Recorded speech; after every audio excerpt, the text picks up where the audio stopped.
Welcome back to JRL Golf Academy. In this episode, I get to interview longtime PGA and Champions Tour player, Mr. Tom Jenkins. We go over topics such as playing with Nicholas, playing with Arnold Palmer, and senior tour stories from a perspective that a lot of people will never be able to tell it from other than being a player himself. So I hope you enjoy this episode of JRL Golf Academy. How's it going? Thanks for coming on the show. Hey, well, you're welcome. Yeah, it's nice to be here. We share some friends, common friends in obviously John Ortega and Brad Butler. Brad Butler, yeah. Yeah. There's some good buddies of mine, and when my sons were playing high school golf, I'd see John all the time out at Costa Mesa, and he was a great help. Having him out there and help with the kids, and then of course Brad Butler, he's the best, man. He's he's been a great help, and I've always enjoyed being around him and talking golf with him. Well, I'm lucky as you are to call them friends as well. So we share that common bond already. Yeah. Hey, listen, I've been watching this for a week or so. And I've just kind of learned how to do Instagram.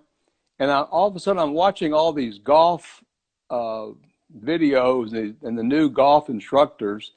And I'm telling you, the modern golf swing today, I would have no chance doing that stuff. I think I'd break my leg with some of this Genka stuff.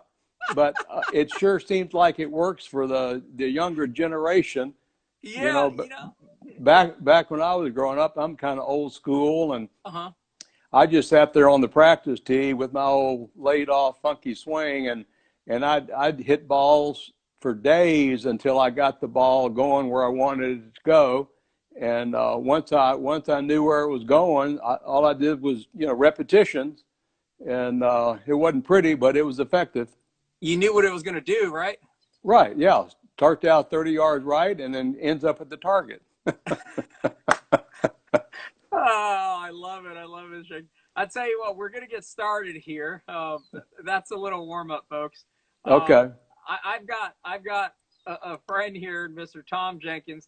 Mr. Tom Jenkins played both on the PGA Tour, the Senior PGA Tour, or the Champions Tour, pardon me. Well, it was the Senior Tour when I started. It was. Yeah, it was called the Senior Tour. And they also had a Super Senior at that time. That was for 60 and older, right? Right. And my goal when I turned 50, my goal was to make it to 60 so I could double dip in the Super Seniors. That's right. But the day that I turned 60, MasterCard didn't renew the contract. So they didn't have a Super Senior when I turned 60. Oh, man, you missed out on it. A bummer, yeah. Well, Mr. Jenkins is the guest here today on Live with Leary. Now, Mr. Jenkins was also you went to the University of Houston. You're an NCAA champion. Well, team champion. Yeah. That year, John Mahaffey won the individual title, and we beat, I think, Wake Forest. I remember John Mahaffey and Lanny Watkins were in the last group, and whoever won between those two, the team was going to win. Really? Yeah, and I mean to tell you, it was an exciting time. That was between Lanny and John Mahaffey? And John Mahaffey in 1970 at Ohio State Scarlet Course. Oh, wow. And what did Mr. Mahaffey shoot that day? That's been so long ago. I don't remember what we shot. It was close? Oh yeah, it came down to like one shot. Oh wow! I remember going out and watching their group. They were in the last group, and a couple of teammates and we couldn't stand it, so we had to go watch. And after about 2 holes, I couldn't take that either. So I went back to the clubhouse and waited, and I think John beat Lanny by 1 shot that year, and we won the title by 1. I wish I watched yesterday. My good friend on here who's viewing right now is Chris Walkie, He's the director of instruction at the Palms Golf Club out in La Quinta. Hey, Chris. He actually had Lanny on yesterday as a guest on Instagram Oh, really? Live. Oh, cool. I wish yeah. I would have known that story. Yeah, that's right. That's a really good story. Who was on that team other than John Mahaffey? Well, let's see. There was a guy named Bruce Ashworth, who was one of the greatest amateurs in that time. A guy named Corker DeLoach from McMinnville, Tennessee, and a guy. I'm thinking that John Mills from Maine, and let me think, who else? Bob, John Mills, and McLean. I think Jim McLean was on that team. Jim McLean was on the team? I think so. Holy smokes. Holy smokes. You guys, I mean, Houston's always had a lot of great teams. I mean, they had Freddie there as well. That's right, yeah. Yeah. Well, see, I used to watch them. I grew up in Houston, and every year I would go out to the All-American Intercollegiate at Atascocita, and it used to be at the old Pine Forest Club they had, and then they moved it to Atascocita. But when it was at the first course, I used to go out and watch all these great guys that played at U of H back then. Trying to think, Elwin Fanning and Marty Fleckman, and I've heard of Marty Fleckman. Yeah, Jim Grant from Atlanta. He was one of the best players ever. But the funny thing is, back then, I think Marty Fleckman was the only one that was successful on the PGA Tour for a while. And I never could figure out why these other great players from the University of Houston, once they got out of school, they couldn't make it on the tour. Huh. So that was kind of strange. Anything ever come up to this day? You ever figure out why they just couldn't make it on? No, I think a lot of times, when you go play golf someplace, and you start playing well, you become a big fish in a little pond. Yeah. And so it's kind of easy to build your confidence and be a good player at that time. But I think when they left school, now they went into a big pond. Yeah. And they were a little fish. Yeah. So and sometimes, it depends on individual personalities, but probably it didn't fit very well with them. I don't know. That reminds me of the old saying, my VW bug gets me around town real good, but sure don't go very far. That's right. That's right. I know.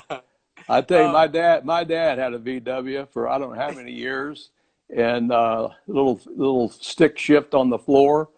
Yeah. And all the years he had it, I'm telling you, it started up on the first try every time. All right.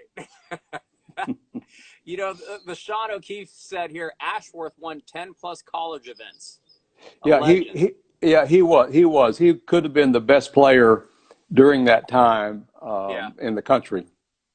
So yeah, he was from Las Vegas.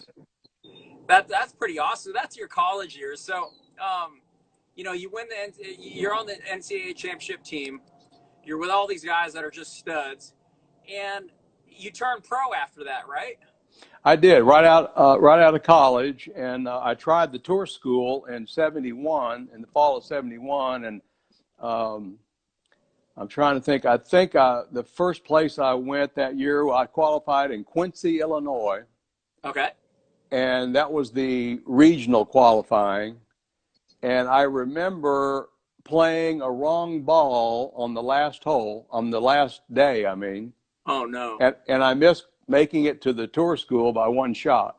Oh, no. And I've never have hit another wrong ball in my life. That's one of those turning moments, right? Yeah. And so then after that, I went down and I played the Florida Winter Tour events.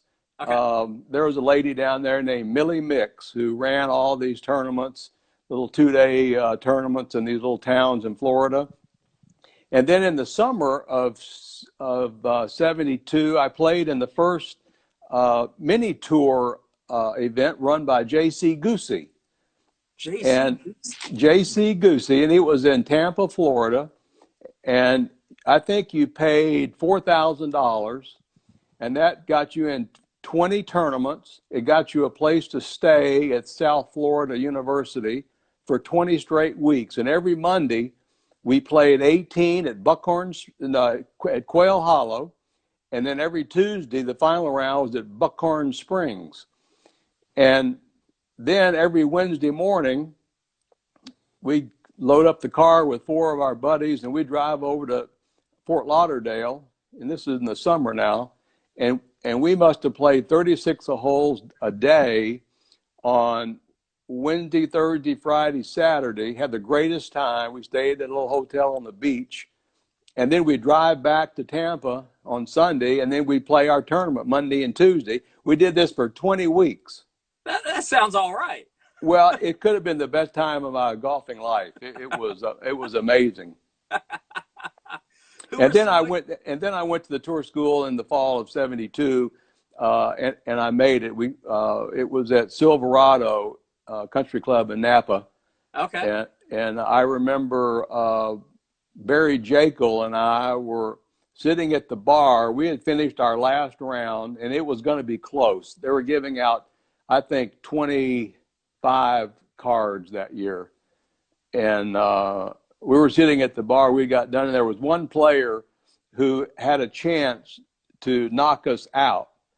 And I can't think of the guy who was playing there, but my caddy came running in after about an hour sitting at the bar, and he said the guy bogeyed the last hole, and so Barry and I tied like for 24th or something, and got our card.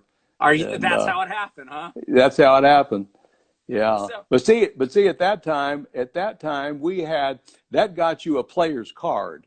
Okay. So what did that mean? Which unlike today, that entitled you to go to every tournament on Monday and try to qualify. Got it. So that's where the trunk slammers came from. Right.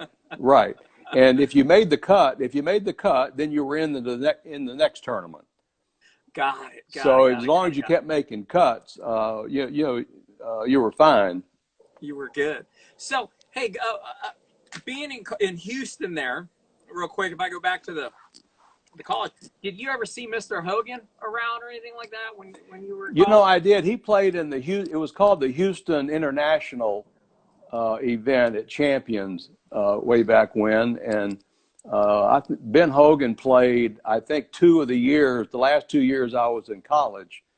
And Ben would always come in about a week early, and we found out about it, and we went out to Champions, I don't know, 3 or 4 of the teammates, and we walked inside and talked to Mr. Burke and said that, is it possible for us to go out and watch Mr. Hogan hit some balls?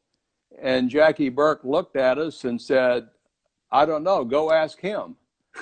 And so we walked out to the practice tee, and nobody else was there. And Mr. Hogan's hitting balls, and we walked up to him and asked him if we could sit there and watch. And he says, yeah, but just don't say anything. Really? Yeah. And so we sat there for, I don't know, a couple of hours watching him hit balls. And then I watched him play the tournaments. I don't know, for about 2 years he played there, but I think that was the second time he played there was the last year he played in the tournament. He was still hitting it well, but he kind of lost his nerves with the putter, and it was kind of sad to see him at the very end like that. So let me ask you this: in those couple hours that you were watching Mr. Hogan, number one, what were some of the things that maybe you picked up, or like maybe that were impressionable to you? And number two, did anybody say a word, and what was it like when you guys left? We didn't say a word. I think at the end we said it was great watching you practice, and he kind of nodded. But really, but that quiet, huh? Yeah. Oh yeah. He wasn't very talkative, but The two main things that I picked up way back when was his rhythm of his golf swing. Uh-huh. It was, I mean, every swing was exactly the same. And the ball, he had a guy shagging balls out there, and the guy shagging the balls never moved more than a foot to pick up the ball, And so, timing and his rhythm, and then also watching his pre-shot preparation before every swing was the same every single time. And those two keys stuck with me my whole life. So that was a pretty impactful day. It sure was. Sure was. What kind of shot shape do you remember seeing him hit? Was it a little cut most of the times, or was he? Well, with his driver, it seemed like it was. It seemed like his irons back then, he could do whatever he wanted to do with them, but typically it was just a little draw coming down left. Oh, really? Yeah. Interesting. I always see him. But he may have been just working on that shot, that whole practice session. Yeah, good point. That's why he wanted it so quiet, because he had to right. work on Right. So now you've gone through Q school there, Mr. Jenkins, and now you've got a tour card. How many years did you play on the regular tour? Oh, I played for, I think 15 or 15 and a half years. Wow. Yeah. It wasn't a great career on the regular tour, but, I was doing what I loved to do. And, I made enough money to keep going. And, finally in 1975, I won my first tournament after I guess that was my third year. The IVP Philadelphia Golf Classic in 1975. Yeah, IVB, Industrial Valley Bank. Yeah. Was the name of it. And we had to play, I remember we played Thursday and Friday and Saturday. And I had a 5-shot lead going into the last round. And then it had a rainstorm Saturday night, and it flooded. Oh, no. We played Thursday and Friday, and then the rainstorm came on Friday night. Right. Monday was a 36er. We woke up on Saturday, and the golf course was flooded. The first 5 holes were flooded. So we couldn't play until Monday. We had 36 holes final on Monday. And I remember that day, I got on the first tee, and we got 36 holes to go. And I reached in my bag, and I didn't have my yardage book. Uh-oh. And then I remembered that it was on the desk at the hotel room. Uh-oh. And luckily, my uncle from Monroe, Louisiana was there. I don't know why he was there. I couldn't figure that out. And I hadn't seen him in a while. Because you had a 5-shot lead. I had a 5-shot lead with no yardage book. And so I told him where the hotel was. He went back to the hotel, got the yardage book, got me the yardage book on about the 5th hole.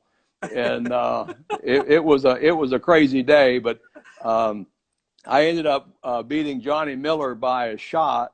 Holy that smokes. year, or he would have won 8 tournaments that year. Really? Yeah. He was that was one of his great years on the tour. Does he still hold that against you to this day? Probably not. He probably doesn't even remember me. That's all right. You remember. That's all. That's right. That's right. So during those days when you were playing on the tour, who did you tend to hang out with and play your practice rounds with? And I think people want to know about that. Well, my best buddy out there was a guy named Bruce Fleischer. Yeah, Flash. And the Flash, he was a year behind me starting. And I remember I'd played a year, and then he came out, and I knew he was going to be a heck of a player. He won the U.S. Amateur up at Scioto back in '68 or something. Okay. And he loved to play in Florida. And he came out, I think he won the first 3 events he played in on the senior tour back in yeah. And he had a heck of a career. He won the U.S. Senior Open one year. But there are people, Alan Doyle and Dana Quigley. Yeah. Kermit Zarley. Kermit Zarley was playing. Yeah, he was a Houston guy. I beat Kermit for the Canadian Open one year. I had birdied the last hole to beat him. Sorry, Kermit. Yeah. But, some of the guys like Des Smith, Roger Davis. Europeans. Gibby, I became good friends with them. Mark McNulty. They were some great guys. Gibby Gilbert and Jerry McGee. Yeah. And a guy named Joe Inman and I were good buddies. Joe Inman, yeah. Joe Inman, yeah. But there were quite a few guys. Back when I started, it was a kind of a fun tour. Yeah. It wasn't a PGA tour. It was kind of a senior tour, and most people had their careers already, and now this was just a kind of time to stay connected and play some golf and have fun. And that lasted for about 10 years. And then more and more the tour players started going from 50 and playing into the Champions Tour. And they wanted the golf courses harder, longer. And so they ended up making the Champions Tour into another PGA Tour. Yeah. Which, in my opinion, killed it. Well, it in a way it did. Yeah. I think people, we were much more friendly with the galleries back then, and we'd after the rounds we'd go in and maybe we met some people on the golf course. We'd go in and have a drink or two with them, and but they don't do that anymore. Yeah, I think I got to watch some of the heyday in the early '90s, with the Trevinos and the Chi-Chis and all that cast of crew. I remember going to Rancho Park and watching. Right. When the tournament used to be, the galleries were bigger than LA Open today. Right. It was amazing how big. Like, people don't realize that, how big the Champions Tour really was. Right. Yeah. And the other thing that I always found amazing there, Mr. Jenkins, was that every single week, I mean, you've got the super seniors playing that are over 60 years old, and you've got George Archer, you have Miller Barber, and these guys are in their mid 60s, and they're shooting their age every week. Right. That was amazing. I don't think a lot of people realize that. Yeah. Well, another guy, Jim Colbert. Right? Jim Colbert could play. He could play his golf ball. I tell you. You remember this? Remember this when you make a putt? Oh yeah, yeah. But you had to and the collar had to be the up, collar had to and you had to kind of shake your head like that a little bit when he's doing it. Yeah. That's exactly. Yeah. I mean, I have such fond memories of that time. Of the game. It was a lot of fun. So let's talk about this. Your nickname is Top 10 Tom. Brad Butler. Thank you, Brad Butler. Exactly. You were, to this day, I think you're still in the top 10 of all-time money earned on the Champions Tour. Yeah, it may be a little higher than that. It may be 11th or 12th or so, but it's pretty darn close. It's staying up there. I mean, these guys that are turning 50 now they won't pass me for another 10 years or so, because they only count the Champions Tour money, so they've got to play a while to get to where I am. Yeah. So I mean, as long as you've been playing out there, I wanted to hear some of the stories. Like, you were playing back in the Nicklaus era and Palmer era and Player era, right? That's correct. So I mean, did you? That's why you never heard of me.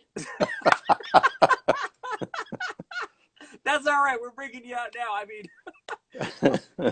but I mean, that was an amazing time to play. What do you got to say about those guys, or what were your interactions with them, or what was that time like? Well, the first time I played with Jack Nicklaus, it was at Atlanta Country Club in the Atlanta Golf Classic, and it was in the last round, and I happened to be playing at my best, and I look up at the pairings, and I'm paired with Jack Nicklaus on the final round.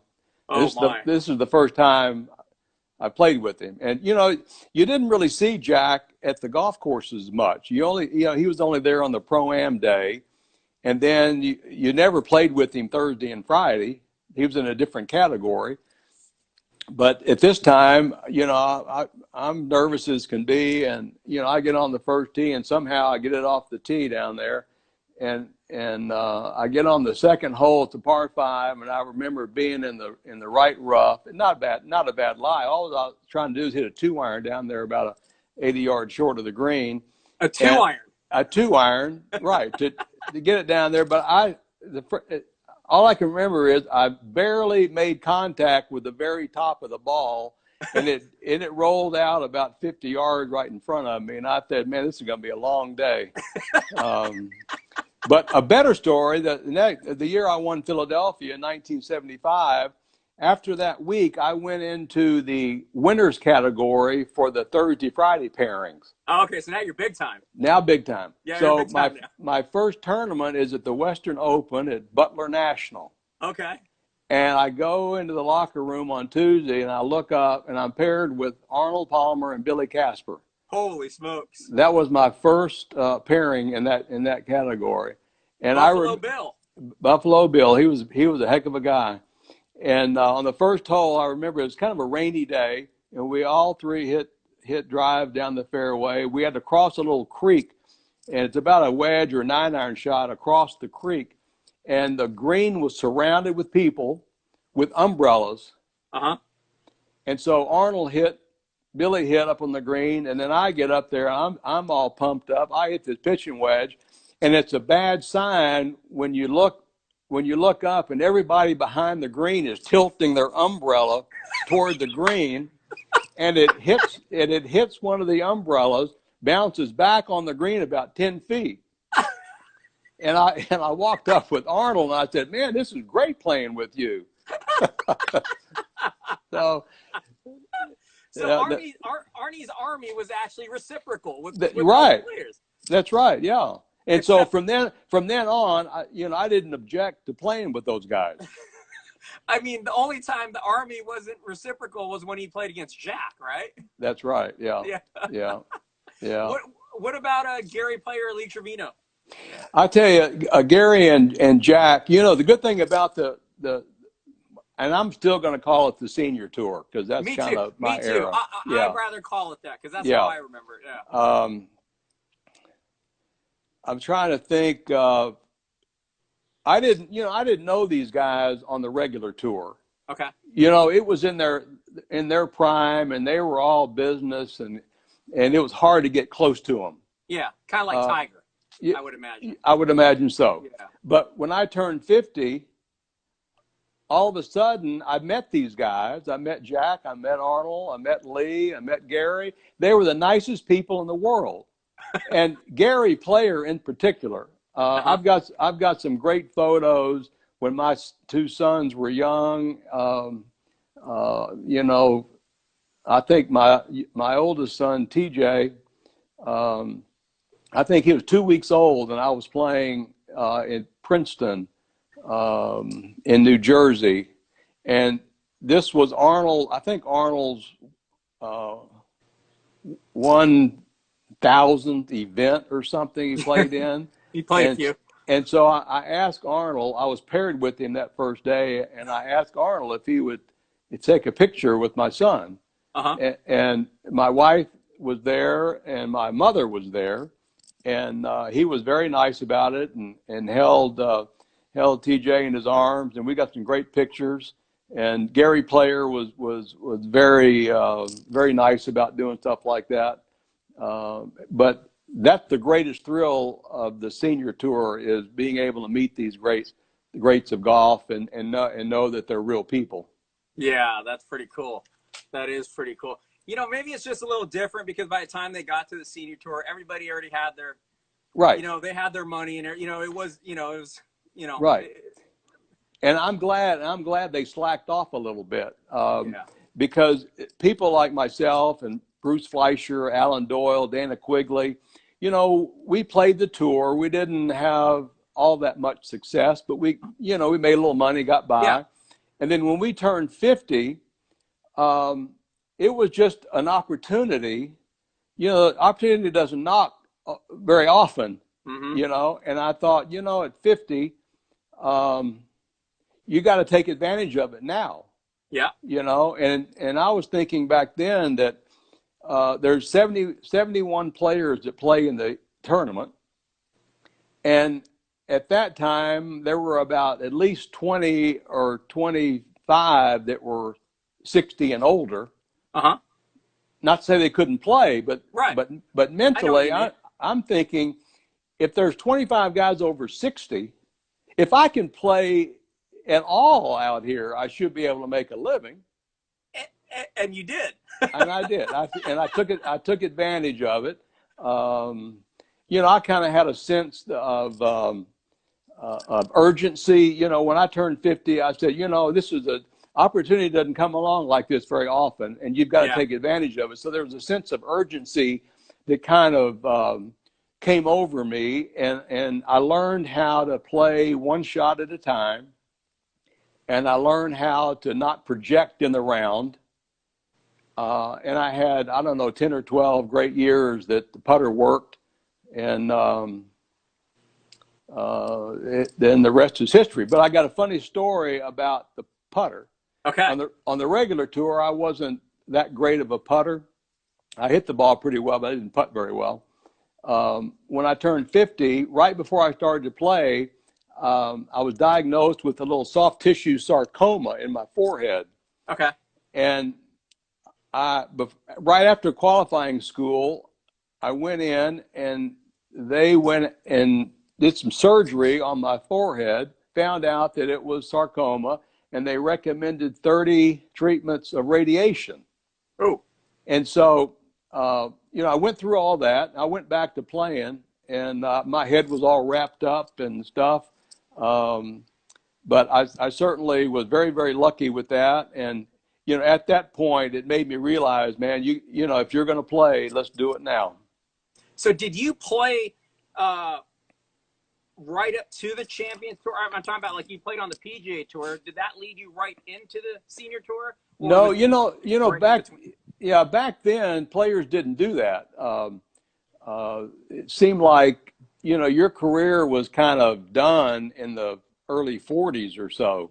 Okay, so you were hanging around a little bit, really. Yeah, and so I kind of I met a great friend of mine, Dave Pelz, and we worked a lot together. And then we decided to start doing some golf schools. Aha, let's hear about that. Yeah, and so he was living in Abilene, Texas, back in the late 80s, and I went there one day. We decided we're going to try it. We're going to try to do a little 3-day short game school. He was going to do putting, and I was going to do chipping and wedges and bunkers.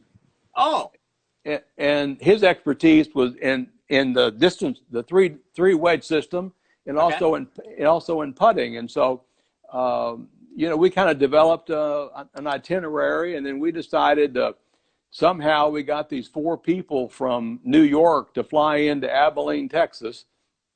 And we had a great facility there at Fairway Oaks in Abilene. They built this great 5-acre short game facility, and they had this Leggett oil company owned the place.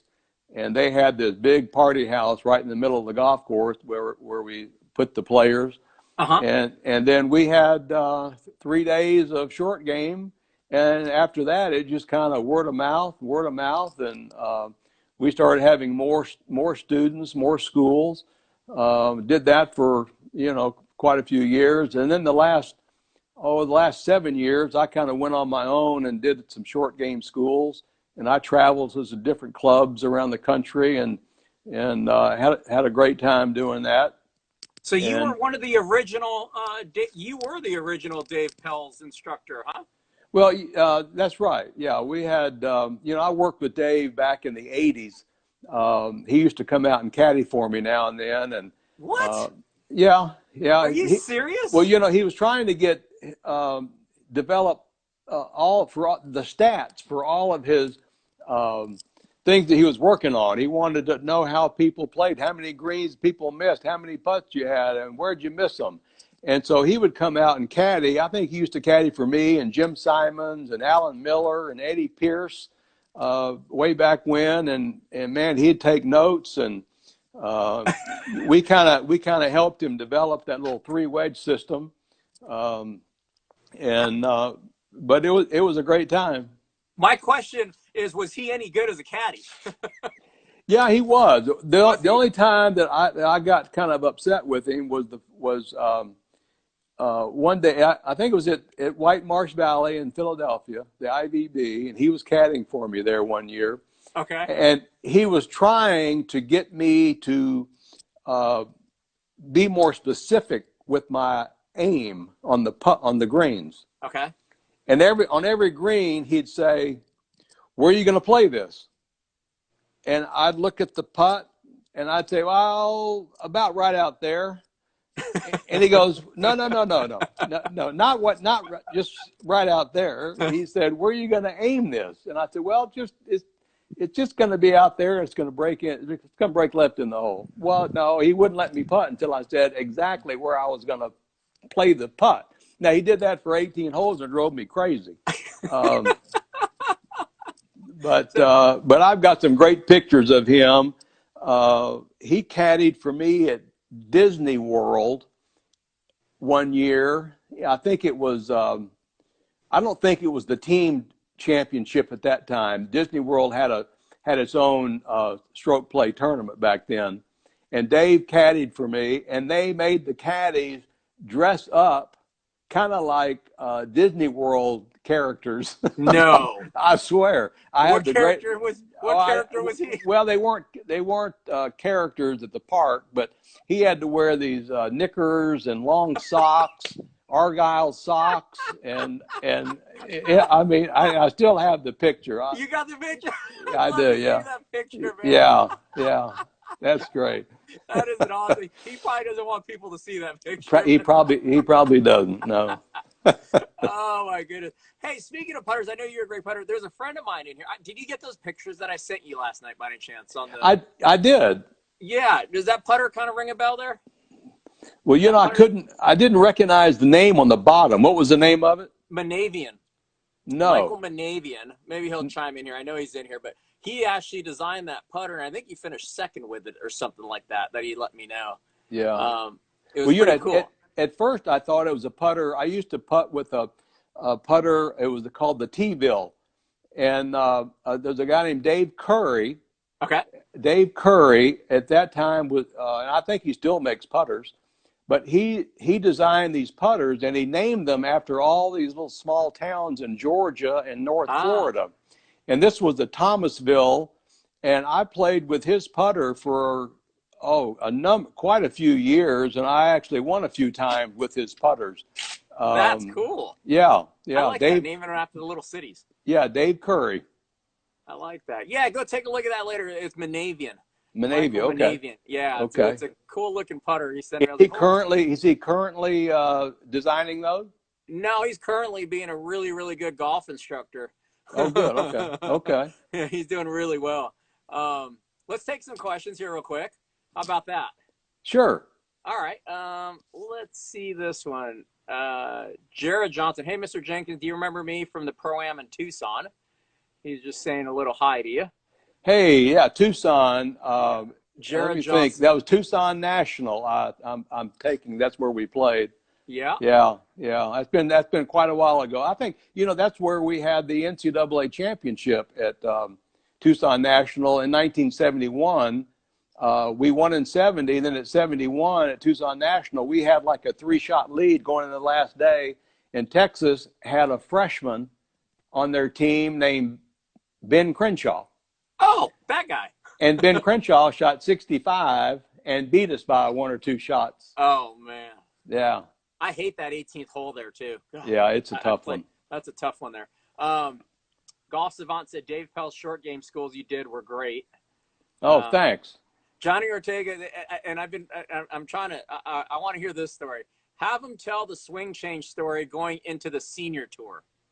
Ooh, the swing change. That was very interesting. I've always been a hooker of the ball. I always kind of had a laid off swing in the back and started it way right and hooked it. I hadn't played competitive golf, I don't know, since about 92. And so it was about 2 weeks before the qualifying school for the senior tour. And I was out at my club in Austin, Texas, the hills of Lakeway. And I'm hitting balls into the wind. And I've always used an overlap grip on my whole life. And I was hitting shots into the wind, and I couldn't keep it from going left into the wind. Okay. And so I don't know why I did this, but I changed to the interlocking grip. This is at Q school? No, this is about a week before Q school. A week before? Okay, even. Yeah. Okay, yeah. Why and not? So I'm hitting shots with my interlocking grip, and I was able to kind of make the ball kind of go, up against the wind a little bit. You can hold it. Yeah, and so, it actually felt pretty good. So I went to the tour school, and I played the whole tour school with an interlocking grip, and I've never changed. And so doing that, I was able to go from hooking it. I figured out how to keep my arms and club in front of me the whole swing, and I started hitting this power slide. I must have gained about 30 yards hitting this power slide off the tee. And I don't know, for 10 or 12 years, I'd tee it up on the right side of the tee box, and I'd aim it down that left corner of the fairway and just slide it right back in the middle. And it was a great feeling for those 10 or 12 years I played. Let me tell you, folks, when you know what that ball is going to do off the tee every time and know it's going to really do it, you can play some good golf like Mr. Jenkins here. You certainly can. And that, you really got to work on your driver, and you've got that feeling of being on that tee and knowing the ball is going to go down the middle is so important to making the game easier. Yeah, absolutely, especially at the highest level, right? Right. All right, so let's see here. Michael Manavian did comment. He did say you met him at the Commerce Bank at Eisenhower Park in Long Island. You were very nice and helped spread the word around that day. 05, he thinks. Right? Oh, that's right. Yeah, I do remember that. Yeah, they had a great putting green, big old putting green out by the clubhouse. And Eisenhower Park was one of the best courses we played on tour. Yeah. Tom Johnson says, got to ask why his putting broke through. Sorry, me. Why it broke through? Why his putting broke through? Well, because it was when I was 50. I was talking about this sarcoma I had on my forehead, and I had a plastic surgeon go in, and he was going to remove this cancer inside my forehead. And before he put me under, I said, listen, doctor, if you get in there and you find some 3-putt cells, just take them out. And so when I woke up after the operation, he came in the room and said, you can't believe how many 3-putt cells I found. He said, but the good news is I took them all out. And from that day on, I putted unbelievable. Can I get that doctor's name, please? Yeah. We'll make that guy rich. Yeah. Oh, I love that story there. Mitch Winemaker, loving these live feeds, John. Great coaches, players, interviews. Thank you very much. We're having a great time with my friends like this. That's like great. Oh, man, that's so good there. Let's talk about this. I'm going to turn that thing off real quick. So let me ask you this now. Now, you've seen so much golf. I know you got 2 young boys yourself. They're both studs at playing the game. And you kind of mentioned it a little earlier about kind of today's teaching and players today. What's the biggest difference you see today, today's tour player versus, say, when you were playing full-time on the regular tour? What do you see the biggest differences? Well, probably it's all of the high-tech equipment today. Back when I was playing, God, if you took a video of your swing, you'd have to send the film in. It'd take you a week to get the film back to look at it. And by that time, you've already gone through 3 or 4 more changes. So that didn't work very well. But in today's golf, everybody can almost create a perfect swing with all the high-tech equipment. It's just an app. Well, right, yeah.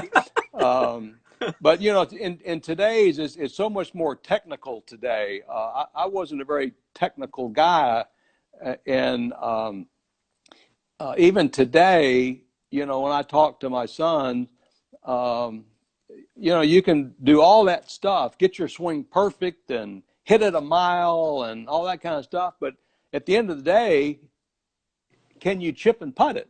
Yeah. Can you wedge it, chip it, and putt it? And I think a lot of people work so hard on the mechanics of their swing that they kind of forget about there's another part to the game. And I try to emphasize to my kids that, you got to spend 3/4 of your time hitting wedges and chips and putts and bunkers and, play games, get up and down. Compete. You've got to expect from 100 yards in or so that you're going to have a, inside 6-8 feet.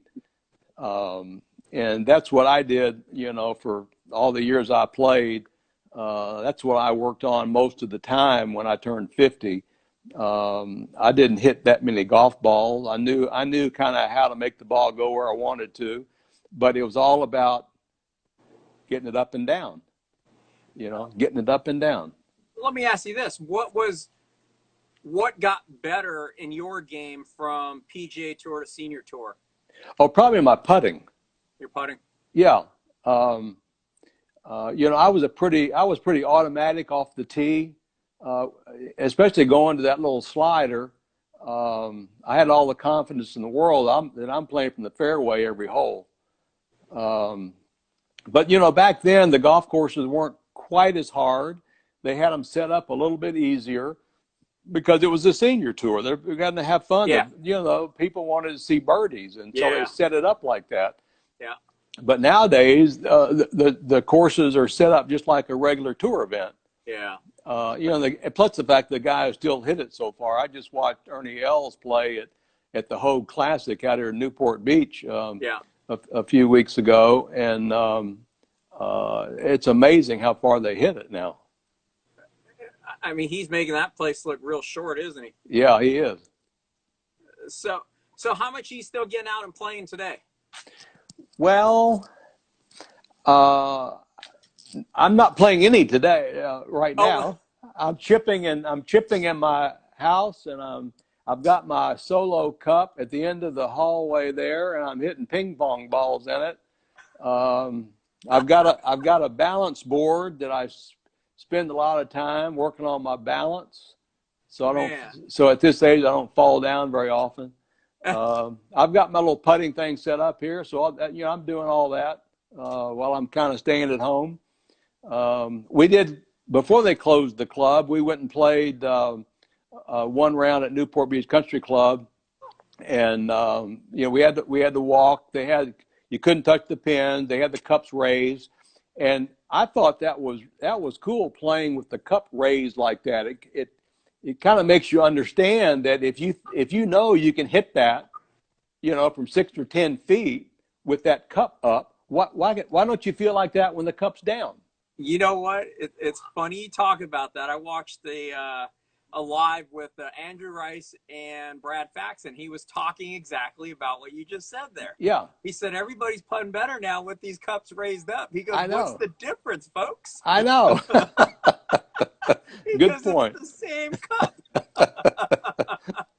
So it just goes to show how mentally draining this game really is, isn't it? I mean, yeah, it's still the toughest game in the world, let me tell you. It really is. Brad Butler said here, how many times did you finish in the top 10? And was it Gabe Brewer that told you what it would take to retire?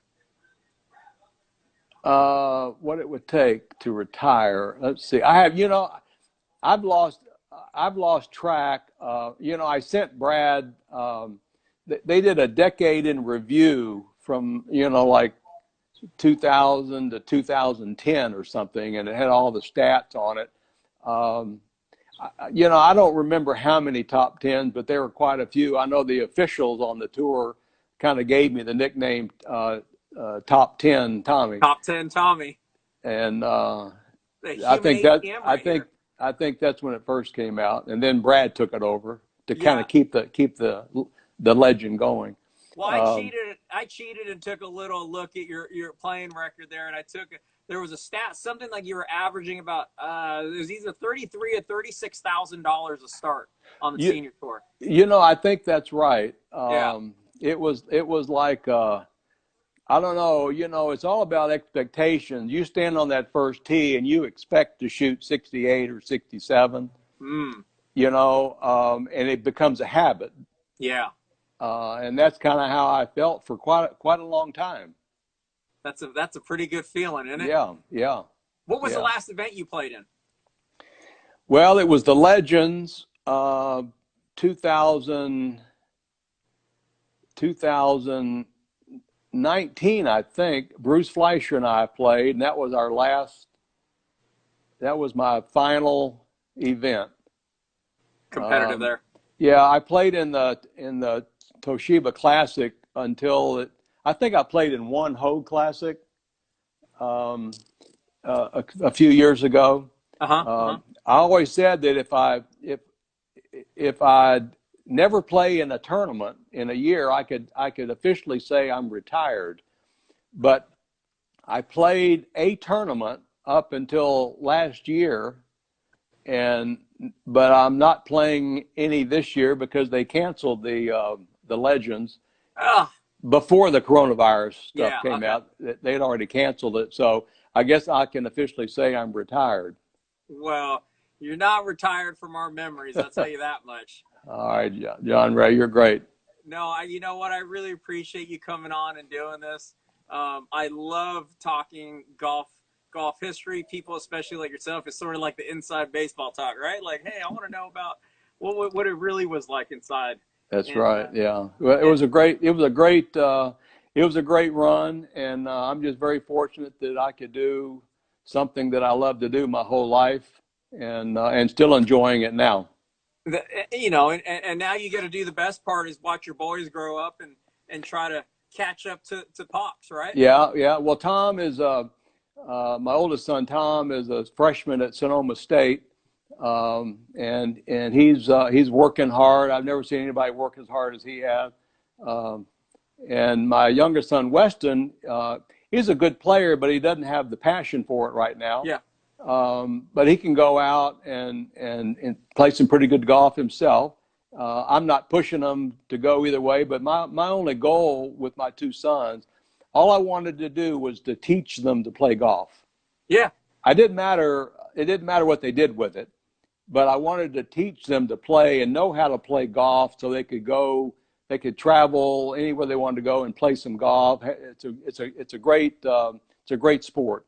A game of a lifetime, and it like yourself, I was lucky to be able to play it also, and it showed us the world, didn't it? You got to go. It sure did. Yeah. You got to see the world chasing a little white golf ball around. That's right. Pretty lucky. And you make a lot of good friends, and I appreciate you, my friend, because of this game. It brought us together, all right, buddy. I can't wait to come down there and go bug you down there. And, come on down anytime. Come on down. Brad and I'll take care of you. I'll hold you to that, guys. Yeah, and listen, I want to say hi to Tom, my son, and Weston. Hi, Tom. Hi, Weston. There you go. All right, Mr. Jake, you have a great day, and I'll be talking to you soon. All right, John Ray, thank you so much, man. See you guys later. Okay. Thanks for watching, everybody, the JRL Golf Academy. Please make sure to link and comment down below. Make sure you subscribe and turn on that little bell for notifications. And we look forward to seeing you on the next JRL Golf Academy.